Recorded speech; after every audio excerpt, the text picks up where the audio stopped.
کو کرواتے جائیں. تو انشاءاللہ تعالیٰ وہ بھی ہم ساتھ ساتھ کوشش کریں گے. تو 3 دن کے بعد ہماری یہ کلاس ہوئی ہے. اس کے بعد انشاءاللہ تعالیٰ آپ سے کچھ ڈسکشنز بھی کرنی ہیں, وہ بھی انشاءاللہ تعالیٰ ہم کرتے ہیں. تو سب سے پہلے ہم پیپر کو حل کرتے ہیں. جی یہ اسسٹنٹ پروفیسر 2017 کا پیپر ہے. سب سے پہلا سوال ہے, کس تفسیر میں معتزلہ کے عقائد کا ذکر کیا گیا ہے؟ کس تفسیر میں معتزلہ کے عقائد کا ذکر کیا گیا ہے؟ یہ 2 تفاسیر کا نام ہے. ایک تفسیر جلالین ہے اور دوسری تفسیر مفاتیح الغیب ہے. یہ آپ نے ذہن میں رکھنا ہے. ان 2 تفاسیر کے اندر معتزلہ عقائد کا ذکر کیا گیا ہے. اور معتزلہ کے بارے میں ہم اپنی کلاسز میں بڑی تفصیل سے بات کر چکے ہیں کہ معتزلہ جو ہیں وہ واصل بن عطا سے یہ شروع ہوا. اعتزل الناصر بصری نے جب کہا تھا, تو یہ ایک بات ہے. ہم ان کے بارے میں بات کر چکے ہیں اور ان کے عقائد کے بارے میں بھی ہم تفصیل سے یہاں پہ بات کر چکے ہیں. حضرت علی المرتضی رضی اللہ تعالی عنہ نے فتح مکہ کے موقع پر کس کو قتل کیا؟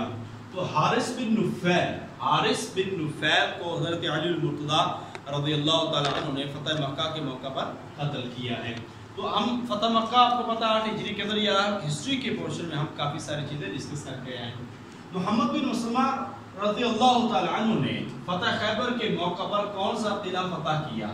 یہ بڑی ایک لمبی ہے اور ہم نے غزوہ خیبر جو 7 ہجری کو ہوا ہے اس کے بارے میں ہم نے پڑھا تھا کہ اس میں قلعہ نائم تھا جو حضرت علی جو سب سے پہلے فتح ہوا. قلعہ کا ملک حضرت علی رضی اللہ تعالیٰ نے فتح کیا. محمد بن مسلمہ رضی اللہ تعالیٰ نے کون سا قلعہ فتح کیا؟ سعد, قلعہ سعد. حضرت عمر فاروق رضی اللہ تعالیٰ نے فتح بیت المقدس کے موقع پر کس کو مدینہ کا نگران بنایا؟ حضرت علی المرتضی رضی اللہ تعالیٰ نے. اور یہ سوال ہم نے پڑھا ہے کہ جب 16 ہجری کے اندر بیت المقدس فتح ہوا ہے تو اس وقت انہوں نے یہ شرط لگائی تھی عیسائیوں نے کہ آپ کے امیر المؤمنین آئیں اور وہ ہم سے معاہدہ کریں. اور مقام جابیہ پر یہ معاہدہ ہوا تھا عیسائیوں کے ساتھ. اور حضرت عمر فاروق رضی اللہ تعالیٰ عنہ وہاں پہ گئے تھے اور آپ کے ہاتھ پہ وہ فتح ہوئی تھی. یہ آپ نے ذہن میں رکھنا ہے. اس کی بات پہ ہم کر چکے ہیں. حضور صلی اللہ علیہ وسلم نے عبداللہ مزنی کو کون سا لقب دیا؟ ذوالجادین. حضرت عبداللہ مزنی کو نبی پاک صلی اللہ علیہ وسلم نے لقب دیا ہے. یہ یاد رکھنا آپ نے.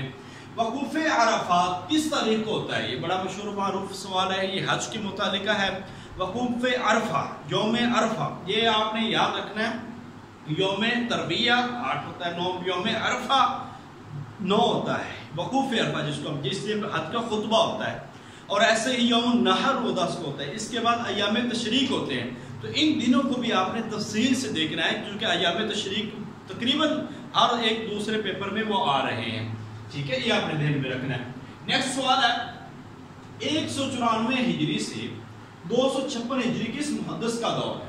اور آپ کو پتہ ہے امام بخاری رحمۃ اللہ علیہ, امام بخاری رحمۃ اللہ علیہ کا یہ دور ہے 194 ہجری سے 256 ہجری. اب یہاں پہ سوال کی نوعیت دیکھیں, ذرا دیکھنے والی چیز یہ ہے کہ عموماً یہ کہا جاتا ہے کہ امام بخاری رحمۃ اللہ علیہ کی پیدائش کب ہے یا وفات کب ہے. تو آپ کو اس لحاظ سے پیدائش اور وفات اور ہر لحاظ سے کویسچن کے اینگل جو ہیں وہ تبدیل ہوتے رہتے ہیں. یہ آپ کو پتہ ہونا چاہیے کہ امام بخاری رحمۃ اللہ علیہ کی پیدائش کب ہے, امام مسلم رحمۃ اللہ علیہ کی پیدائش کب ہے, امام ابو داؤد رحمۃ اللہ علیہ کی پیدائش کب ہے, امام نسائی عبد الرحمن احمد بن شعیب. یہ سارے ادوار آپ نے یاد رکھنے ہیں اور اس کے اندر کیا کیا ہوا وہ بھی آپ نے ذہن میں رکھنا ہے. نیکسٹ کویسچن ہے جی عمر بن عبد العزیز رحمۃ اللہ علیہ کے عہد میں کیا کام ہوا؟ یہ ہم نے اس دن بھی سوال آپ نے حل کیا تھا کہ سلیمان بن عبد الملک کو مفتاح الخیر اس لیے کہا جاتا ہے کہ انہوں نے عمر بن عبد العزیز رحمۃ اللہ علیہ کو انہوں نے خلافت کے لیے نامزد کیا تھا. تو حضرت عمر بن عبد العزیز رحمۃ اللہ علیہ کا دور تقریباً 2 سال کا ہے. 2 سال کے دور کے اندر انہوں نے خلافت راشدہ کی یاد تازہ کی تھی اور سیدنا عمر فاروق رضی اللہ تعالیٰ عنہ کے وہ اصلاحات وہ آپ نے نافذ کیے. اور اس کے مطابق آپ کو کہا جاتا تھا کہ خلیفہ پنجم آپ کو کہا جاتا ہے اور دوسرا عمر ثانی کہا جاتا ہے. تو حضرت عمر بن عبد العزیز رحمۃ اللہ علیہ نے تدوین حدیث کا کام جو ہے وہ آپ نے شروع کیا ہے. تدوین حدیث کا کام حضرت عمر بن عبد العزیز رحمۃ اللہ علیہ کے حکم سے ہوا ہے. تو یہ آج ہم نے 8 کویسچن کیے ہیں. یہ کویسچن نمبر 41 40 سے 48 تک ہے. یہ 8 کویسچن ہے ابھی ہمارے 52 کویشچن ہمارے باقی ہیں، ہم نے ان کو بھی حل کرنا ہے۔ 2017 کا لیکچرر کا پیپر وہ بھی ہمارے پاس ہے، ہم نے اس کو بھی حل کرنا ہے، اور اس کے ساتھ ساتھ 2015 کا لیکچرر کا پیپر ہے اس کو بھی ہم نے حل کرنا ہے۔ تو کوشش یہ کیجیے گا، میں بار بار کہہ رہا ہوں کہ آپ 2017 کے، 2015 کے، 11 کا S S lecturer, assistant professor, یہ جتنے بھی پیپر ہوئے ہیں نا کم از کم آپ ان کو بارہا ریپیٹ کیجئے گا۔ بہت سارے آپ کو کویشچن جو ہے نا آپ کو وہاں سے آنے ہوتے ہیں، لہٰذا میکسیمم کوشش کریں کہ آپ یہ جو کویشچن ہے نا اس میں کوئی آپ کو ڈاؤٹ نہ ہو، یہ کلیئر ہوتے جائیں۔ اگر یہ کلیئر ہو گئے تو یاد رکھیے میکسیمم پیپر جو آپ کا ہے وہ حل ہو جائے گا، اور بہت سارے کویشچن اسی میں سے آتے ہیں۔